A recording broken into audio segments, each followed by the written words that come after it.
好啦，最後咧嚟到呢個技巧篇啦。嗱，記住咧，我哋 basic 嘅嘢就係態度啦，同埋看法，最基本嘅啦。咁啊，態度記住永遠咧，同埋看法都係有分咧正負面啦。OK，咁呢啲唔詳細講，因為真係講咗好多次啦。咁記住啦，呢邊係支持啦，呢邊係反對嘅。咁個句式永遠都係咧 A 交叉 B。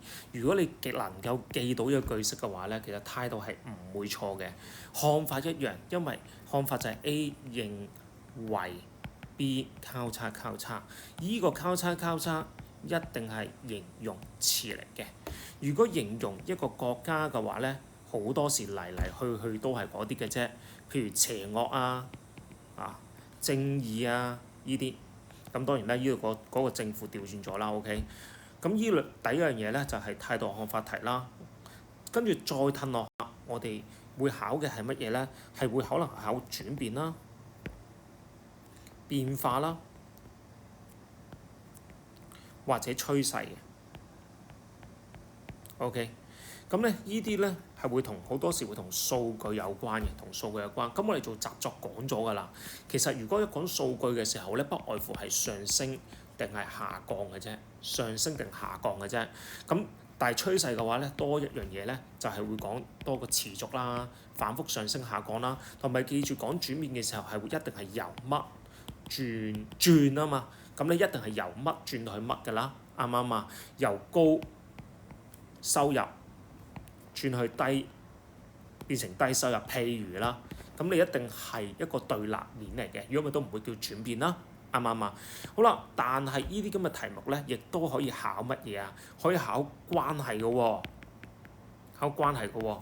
譬如有咩課題係會同關係有關㗎？尾數咯，啱唔啱啊？同埋中數咯。記唔記得啊？我哋冷戰嘅時候學過㗎嘛。美國同蘇聯嘅關係係點樣㗎？由呢一個惡劣去到緩和 ，OK， 跟住又再惡劣，跟住又到緩和喎。記唔記得啊？譬如越戰係惡劣㗎嘛，跟住你緩和就係包括咗佢哋互訪啊嘛。互訪啦，跟住咧呢一個嘅阿富汗戰爭就令到冷戰再起嘛，跟住戈巴卓夫上台嘅時候又再緩和喎嘅關係，咁中蘇咧本身係惡劣㗎嘛，咁點解會變成緩和啊？譬如有乒乓外交嘛，係咪啊？乒乓外交，咁乒乓外交開咗頭之後，就跟住褪落去出現咗啲乜嘢啊？出現咗尼克遜訪華啊嘛。尼克遜訪華，跟住同埋79年呢一個中美建交啊嘛，咁我哋咪見到中蘇嘅關係係由惡劣去到緩和咯。好啦，呢個咧我哋會見到咧個核心位咧係轉變變化趨勢啲啦，但係佢可以用數據去問，可以用關係去問，甚至角色都可以嘅，角色都會有轉變嘅，由一個正義嘅角色變成一個邪惡角色由一個嘅拯救者變咗做呢個加害者。都可以嘅。好啦，到第三種題型啦，到第三種題型就係乜嘢咧？就係代入題。咁呢個係你記住啦，你要代入個乜嘢身份咧 ？OK， 咁譬如用現實嘅例子，你睇學校一啲嘅政策，好多時你係從學生嘅角度去睇學校政策㗎嘛。咁當對你冇利益嘅時候，你咪乜都反對咯。啱唔啱啊？但係我哋代入題嘅時候就會，喂，你試下從校方嘅角度去睇啊。咁你會發現有另一種睇法嘅。咁好啦，真實代入去啦。譬如越戰成個美國都係分好多派別嘅。咁邊啲人係好想打仗㗎？邊啲人可能係軍方高層好想打仗咯？啱唔啱啊？點解？喂，佢打仗佢背後有個利益喺度㗎嘛。咁邊啲人係最唔想打仗㗎？平民百姓咯。尤其是邊啲平民百姓最唔想打仗啊？咪父母咯，因為送個仔去死㗎嘛，或者個老婆送個老公去死㗎嘛。中意打仗嘅話，啱啱尤其是打一場嘅係一場不義嘅戰爭啊嘛，更加唔想打啦。啱唔啱？咁你點樣代入佢嘅身份去睇呢件事咧？咁呢個就係考你哋嘅啦。咁甚至係乜嘢啊？代入題喎，你代入一個嘅發達國家，去睇欠發達國家呢啲問題。OK， 發達國家去睇欠發達國家問題，覺得係佢哋嘅責任啊，即係欠發達國家自己嘅責任，定係其實發達國家自己都有責任呢？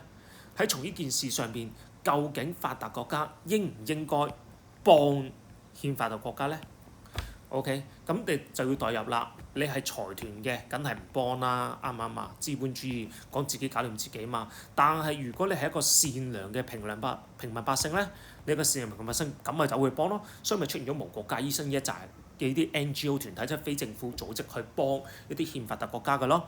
好啦，最後個技巧係咩咧？記住一樣嘢，嗰個嘅答資料題嘅時候咧，如果係3分題嘅話，即係有3個步驟，一定係有3個步驟嘅。OK， 咁就係先答個問題啦，跟住引線索啦，最後就係扣題。OK， 一定引線索。咁另一種咧就係咩咧？我哋經常你哋係會漏嘅，就係問你根據資料並就我所知。